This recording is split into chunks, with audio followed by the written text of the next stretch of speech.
Super fast healthy breakfast with oats, chia seeds and strawberries. First అయితే strawberries బాగా clean చేసుకోండి. ఒక 2 times clean చేసిన తర్వాత సాల్ట్ వాటర్లోనే సోక్ చేయండి. కొంచెం సేపు అయితే చేయాలి, దాని మీద ఉన్న డస్ట్ అంతా పోతుంది. ఇంకా అప్పుడైతే ఆ పైన గ్రీన్ కలర్ది అది తీసేసి లీవ్స్ అన్ని తీసేసి మంచిగా కట్ చేసుకోండి. ఒక 4 పీసెస్ లెక్క కట్ చేసుకొని మిక్సీలో అయితే ఒక ప్యూరీ లాగా పెట్టుకోవాలన్నమాట. దీనికన్నా ముందు మనం పాలు మరగపెట్టుకొని పెట్టుకోవాలి.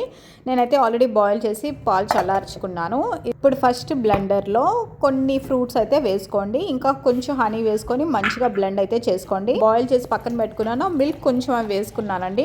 అంతా మిక్స్ అయ్యేలాగా ఒక బ్లెండ్ అయితే ఇచ్చుకోవాలి. మంచిగా ఇలా మిక్స్ అయిపోయిన తర్వాత ఒక బౌల్లో ట్రాన్స్ఫర్ చేసుకోండి. దాంట్లో అయితే ఒక 3 టేబుల్ స్పూన్స్ ఓట్స్ వేసుకున్నాను, 2 టేబుల్ స్పూన్ చియా సీడ్స్ వేసుకున్నాను, కొంచెం పంప్కిన్ సీడ్స్ అనమాట. మంచిగా మిక్స్ చేసుకొని ఇంకా ఫ్రిడ్జ్లో అయితే పెట్టుకోవాలి. ఎర్లీ మార్నింగ్ తీసి ఇంకా మనకి కావాల్సిన ఫ్రూట్స్, డ్రై ఫ్రూట్స్ దాన్ని సర్వ్ చేసుకొని తినేయవచ్చు. మీకు నచ్చితే ట్రై చేయండి.